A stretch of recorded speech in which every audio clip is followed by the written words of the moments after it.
Our Searchlight on OLUYOLE 98.5 FM this afternoon will be looking at implementation of the Oronsaye panel report and matters arising. My guest is an erudite lawyer and prolific public affairs analyst, Barrister Bimpe Adelowo. You are welcome to Searchlight, sir. Good afternoon, everyone and our listeners at home. COS OLUYOLE 98.5 FM, where we discuss topical issues affecting our dear nation and our world. My name is Tola Teriba.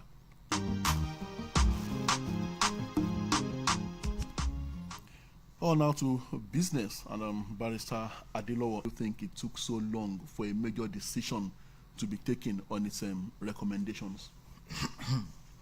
Thank you very much. Oronsaye report, it was as a result of during the administrations of President Jonathan Goodluck. And it was necessary then because there were a lot of agitations. Many people of agencies, commissions who have even their functions are being duplicated in one way or the other. There are many agencies like anti-corruption agency like EFCC and ICPC.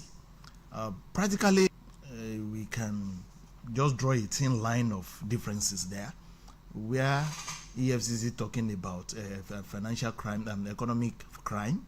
The ICPC is dealing with issue the corruption within the civil service and thereafter.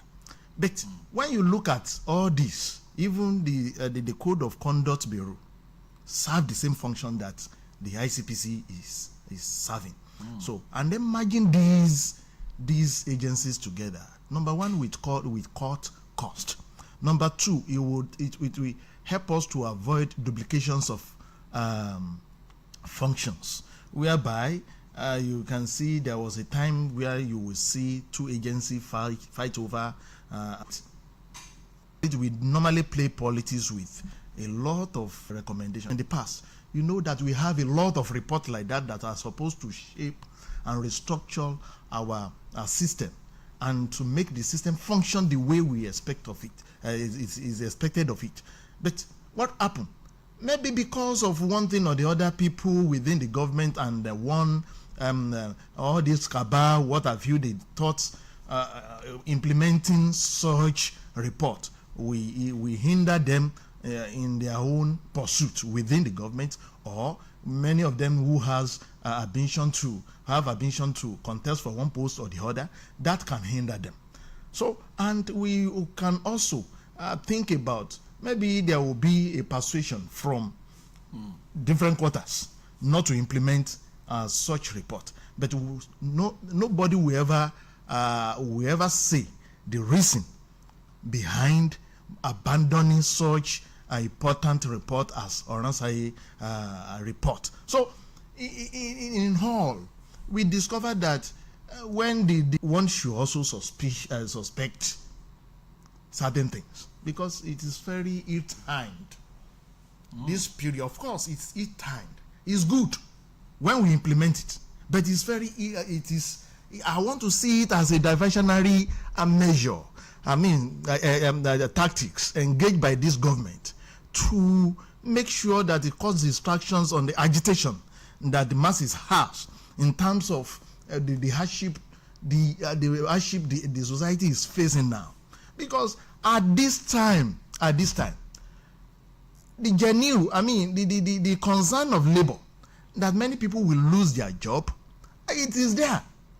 Nobody has come out to tell us the modality by which this the report will be implemented. They just come up and they adopt every other thing. And mind you, you know that the situation we found ourselves in 12 years ago was not the same. Was not the same situation we are facing today. During that period, our economy was not as bad as today. And you remember a lot of things that is happening today would not be the situation then, back then, 12 years ago. So it shows that even at all, if government is very serious to implement such a report, they have to come out, one, to review to review the report and make it. That's why they set up a 12-man committee. You see, I cannot trust those 12-man committee. They just want to use that committee to some funds. It happens. Even the committee they set up to discuss issue of wage, minimum wage the other time, and they are projecting about 1.8 billion for the committee. I just want to see that one. If they want to implement that, such committee should be all-inclusive. It's not just committee within the government circle. Let's talk and let's bring good heads from maybe civil society and some other aspect of the Well, Barrister Dilo, the federal government has said that there will be no massive job cuts. Well, of course, like you said, the organized labor is taking this with a pinch of salt. So who do you think is being economical with the truth here? The government will be economical with the truth because they understand. You see, when you match certain agencies, it shows that then when you match them, do you want to tell me that the numbers of staffers each agency has before the merger will still maintain the same population? I know fully well that such it will for scrapping them, meaning that they don't have any functions to perform any longer. Then what will happen to such staff? Remember that even under the privatization, we still have such problem lingering till today. When we privatize all these government enterprise like NEPA, NITEL, you know that up to today, some of their gratuity has not been paid. Many of them out of job, and nobody even integrate them to one whatever. And they were so all those people that were trained to function in that sectors, they are no longer useful any long no longer useful in this regard. So borrowing from that exercise, scrapping, merging, also zoom certain agency into one another will definitely lead to job loss. And then I think that is when the labor needs to hold government accountable. They need to come and giving them opportunity to express their concern in terms of that. This time around, during the exercise that produced the Oronsaye report, then we don't have the high rate of unemployment that we have now. Then, and the reality we had then, it is not the same reality we have today. So it shows that the government has to be sincere by involving all stakeholders to give them the directions they need to go. Supposing the government is sincere and this thing is done the way it should be, with maximizing the gains of implementation of the Oronsaye report.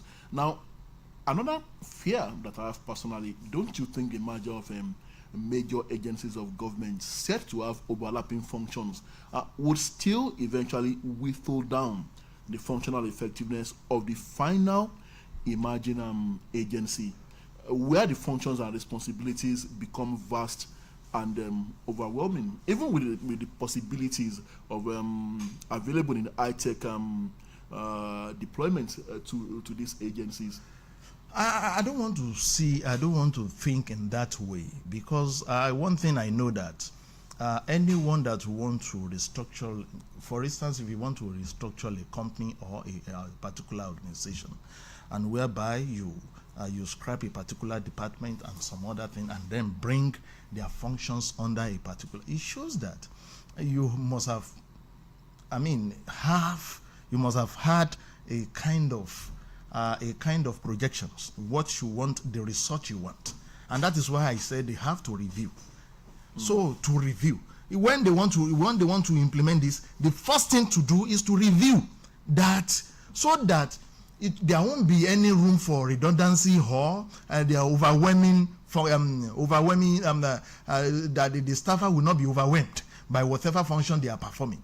Because in a way, maybe there are other functions that we think that come under under the law that set them up. They can review that and then bring it to streamline whatever functions to make it effective.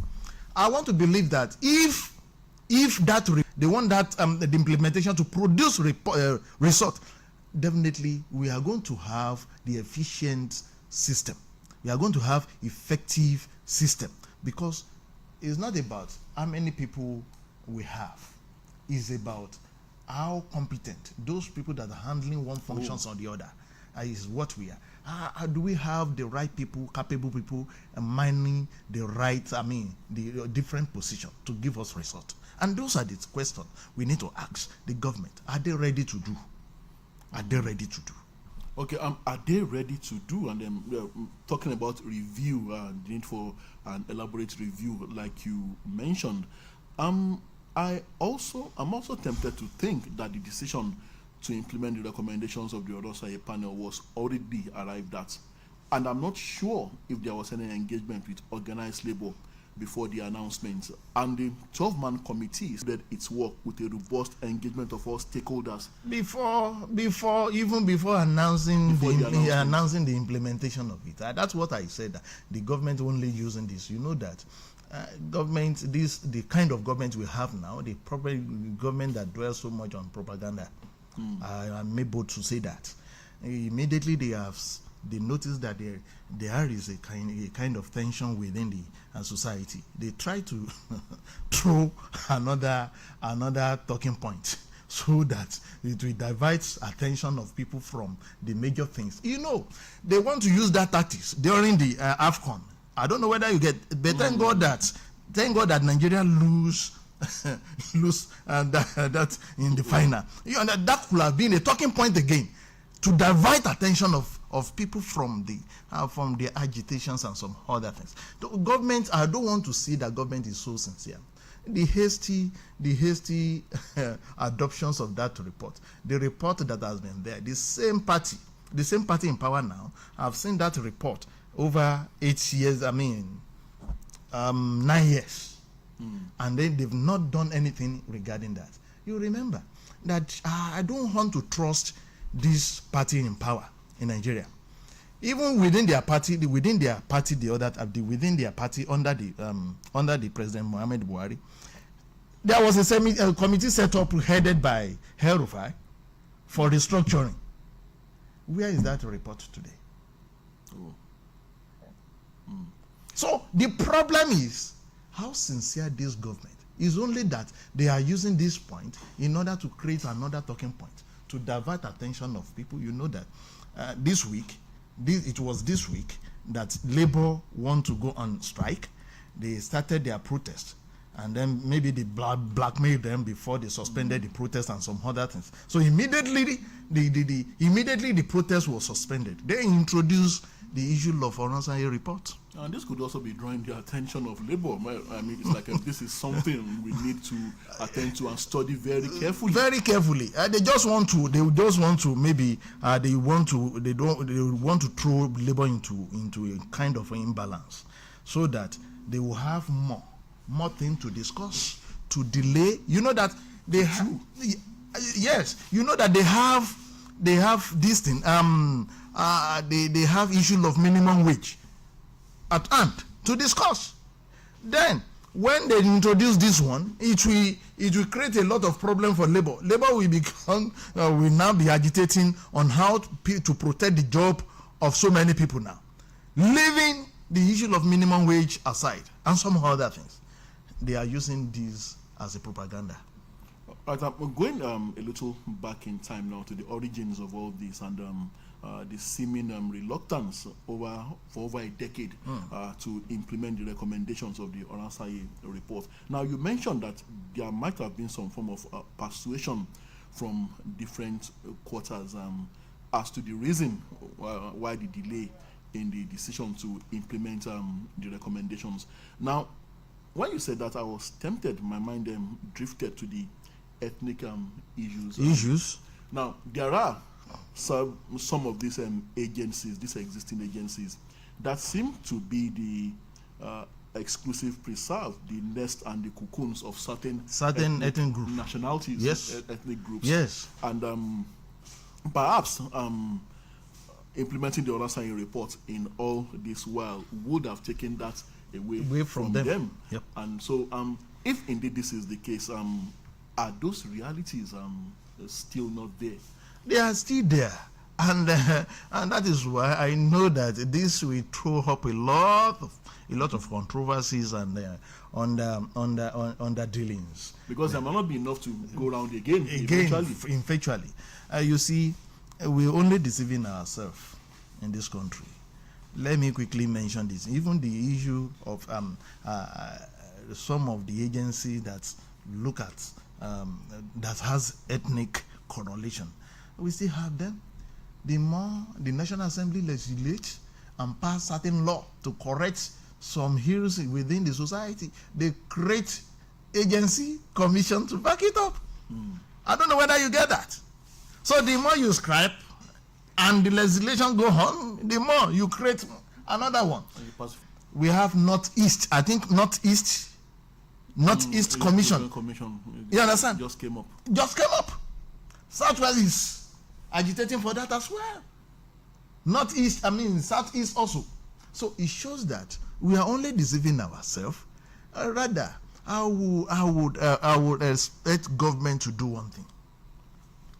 Why trying to implement this alongside?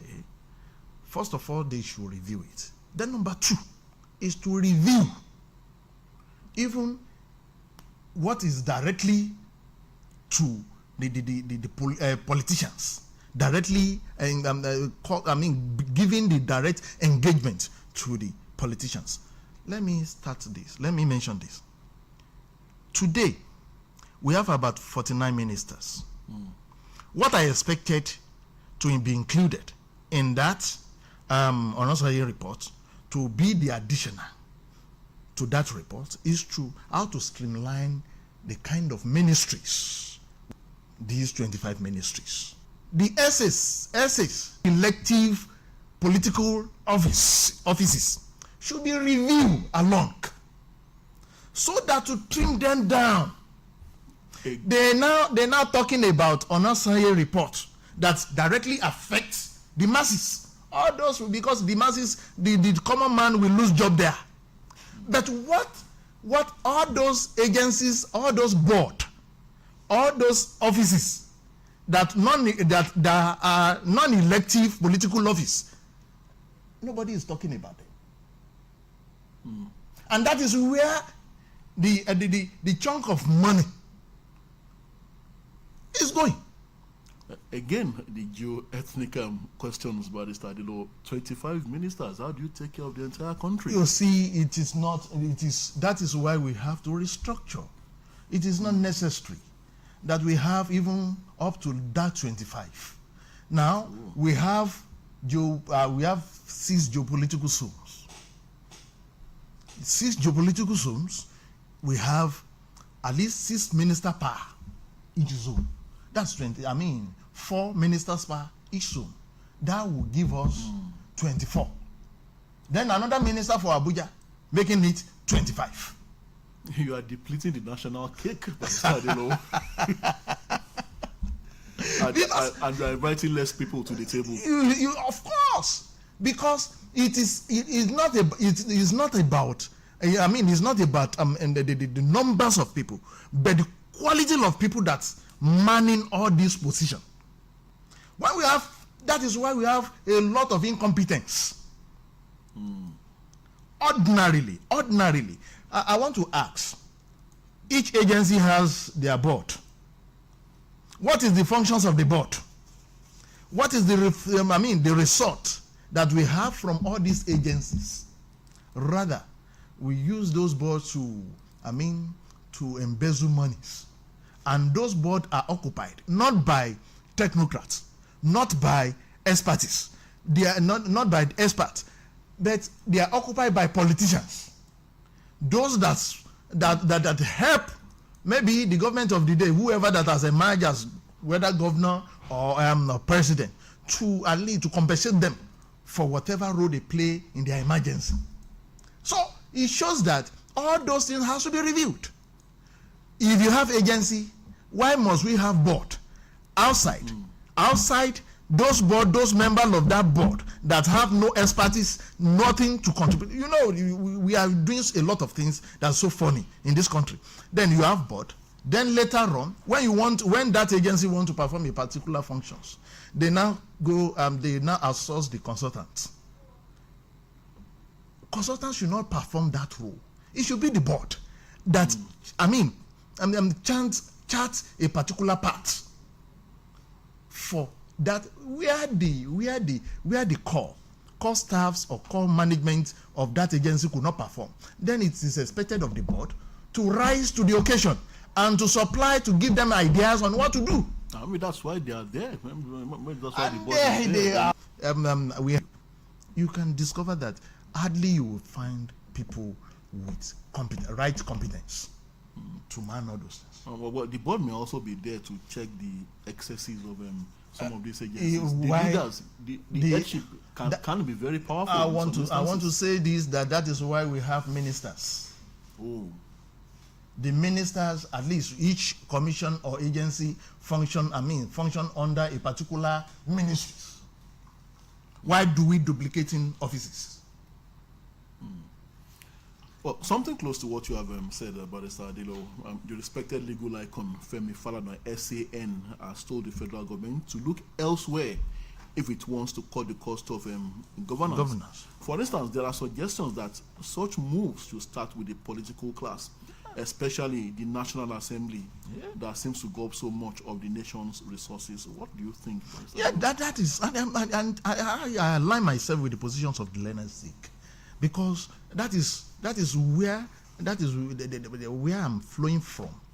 You see, what position sharing the national cake? You understand? For instance, let me cite this the corporation. This corporation has board. And it's not necessary that the members of that board are a set of people that have one thing to do with in media. They may not have any background in that, even if any one of them has any background in media, all of them. So it is important to look inward rather than to look outside. National Assembly is there.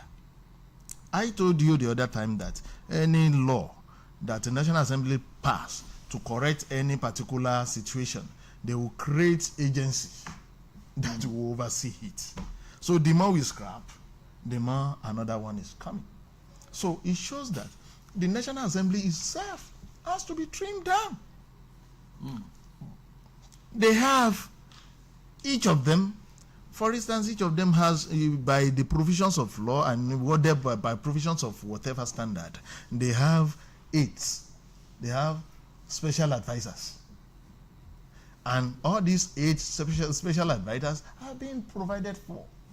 Well, I understand they pay them from their own pockets. It's not their pocket.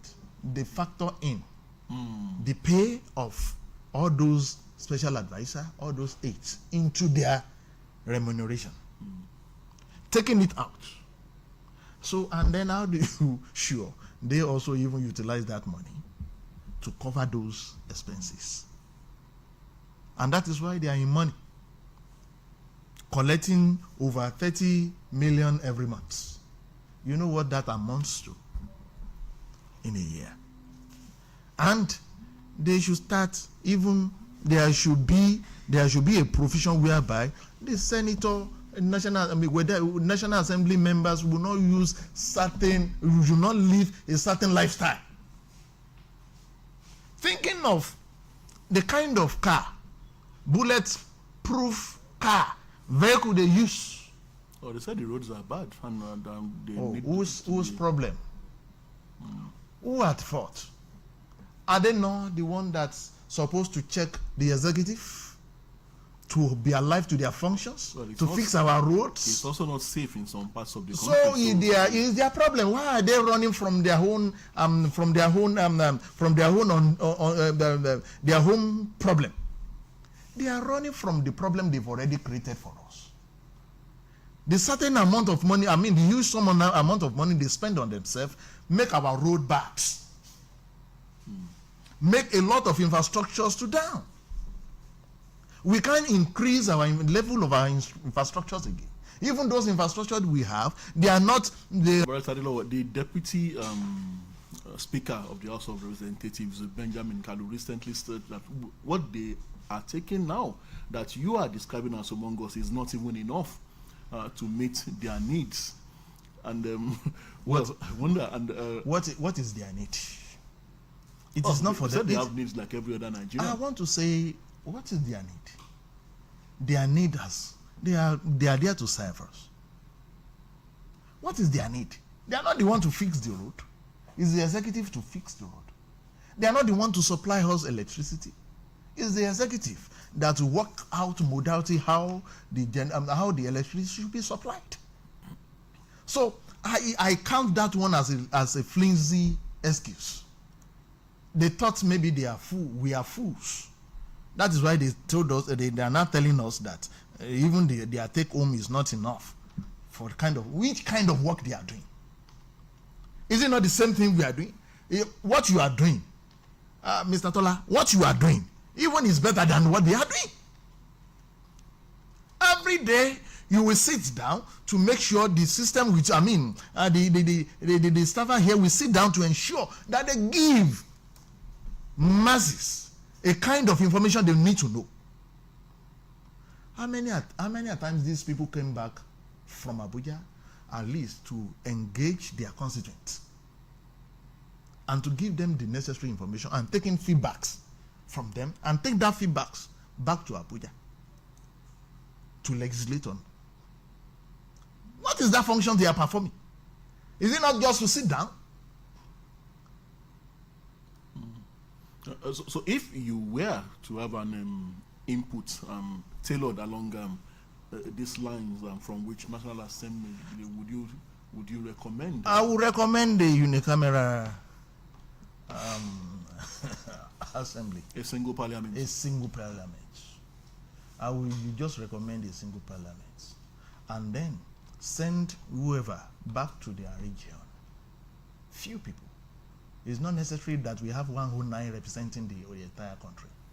It's not necessary. So let's have just a single parliament. Then, if we must have something semblance to second parliament, let them be at the region level. Right, let's have this quick commercial break and we'll be right back.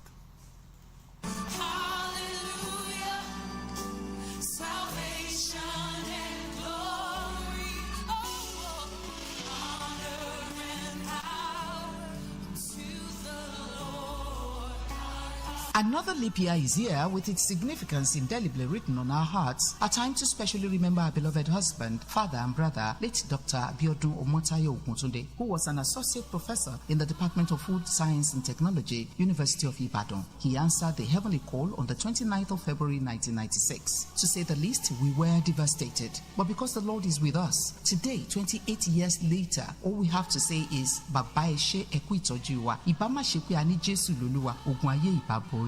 Through it all, God remains faithful in keeping his promises. The Most High kept the family and is lifting us to unexpected heights. Ishologun, Omo Ile Kikelola, continue to rest in the bosom of your Maker till we meet to part no more. Remember today as always by Shubola Oguntunde, wife, Olufunmilola Oguntunde Waterman, Olutosin Oguntunde Ilori, Adebayo Oguntunde, and Omotomilola Oguntunde Diji, children, sons-in-law, grandchildren, brothers and sisters.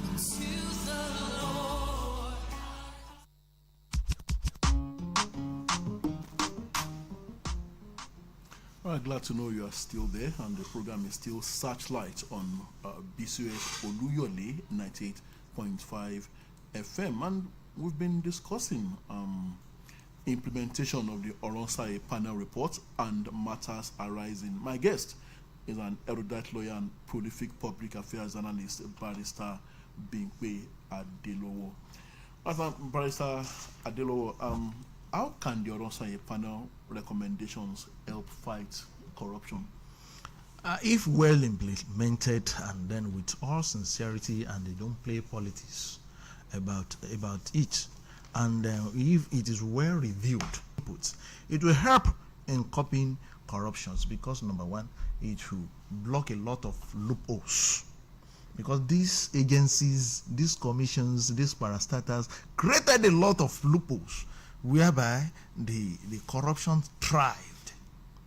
For instance, loopholes can be recreated, and we have not rebranded the minds of the civil servants who are going to merge, who are going to man the. You know, when you create, for instance, let me cite this illustration. You know that at the border, when at the border level, when you have a single, maybe the single borderline, the single entry to a particular country, and when manned, you know that it will be very difficult for all these smugglers, at least to smuggle all these contrabands into a particular nation. But where we have multiple entries, what do you think will happen? Even individual will create. For instance, when you know that this is the only way, this is where you need to pass, so individual create another route whereby they can just bypass the normal things, help those corrupt civil servants to create much. That is why you know that they created a lot of bank accounts to receive a lot of monies, even outside what government allows. Multiple bank accounts to transact a lot of things, and those are bank accounts, they are not integrated to the mainstay of revenue generations and agencies. The Treasury single account was supposed to partly take care of that. But you know that there should be.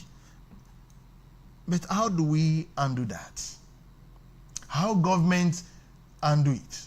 Who are those people that handled it? Is government really serious about it?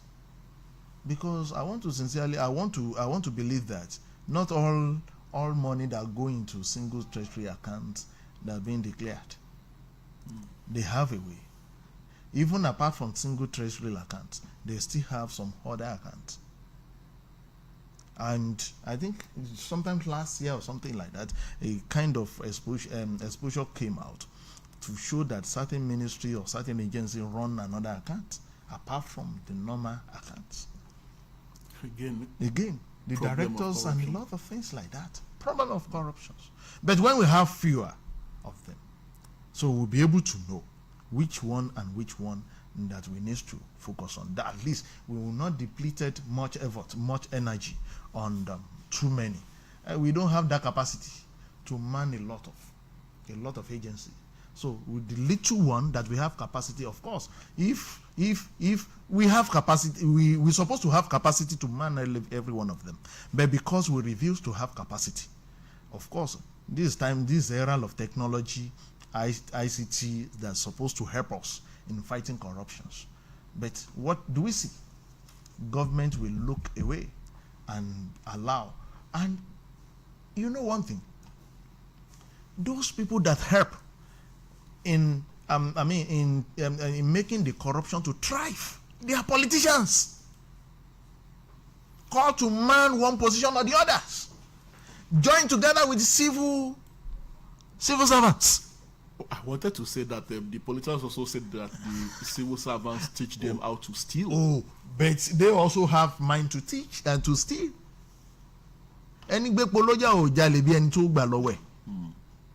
So he shows, and then tabakonika to she only tinoi. So they also have mind to corrupt. They only see a kind of a thriving platform to exhibit their own corruption skills. Let me put that way. So it's not because if a politician come on board that civil servants will not to supervise the civil servant, they will correct a lot of things. But since they also have mind to steal, whatever they introduce to them, they will accept. Even they are the one heading. The politicians are the one heading the civil servant. The day they appointed them, the civil servant will gather a lot of gifts to go and present to them. For where they get all those things? It's just to give themselves, a soft landing now. One end to damage, two over damage, where you tell it to. So they just want to wet ground so that whatever they introduce to Oga will comply. I think that was partly what got the Humanitarian Affairs Minister into trouble. Exactly. So we should understand that the question is, why do we have, if we know that these politicians we elected or we appointed to one position or the other will not be able to control the civil servant, then why do we need them in the first place? We know that people cannot govern themselves, people cannot control themselves in certain area, and that is why we ask somebody outside the civil servant to come and be, whether governor, to come and be president, to come and be ministers, to come and be whatever. But having got there, what do we see? They also continue to engage in that corrupt practice. If politicians have tried to correct all those anomalies, definitely I know that civil service will take shape. All right, we have to wind down, Brother Sadilo, and been an interesting session with you as usual. What alongside will tell. Okay, like I said, it's been an interesting time on Searchlight this Thursday afternoon, and we've been looking at implementation of the Olonsai panel report and matters arising. My guest has been erudite lawyer and prolific public affairs analyst, Barrister Bimpe Adelowo. Thank you again for coming, sir. It's a pleasure to be here once again. All right, next week is another time on Searchlight. I will be back with another topical issue which we shall be discussing on the program. Till then, my name is Tola Teriba, your host. Bye.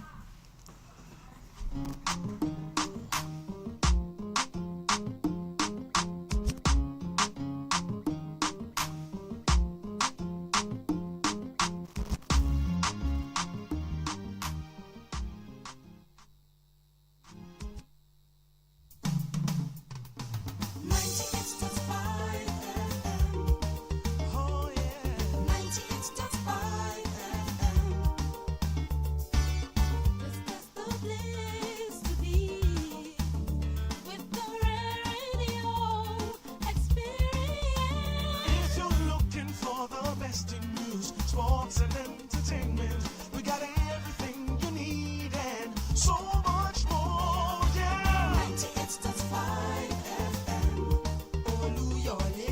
98.5 FM. Hear me now, to your dial to the number one station. 98.5 FM, Oluyole. 98.5 FM,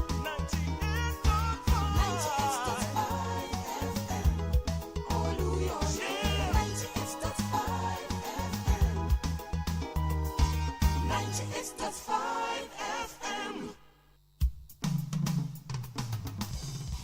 Jalala.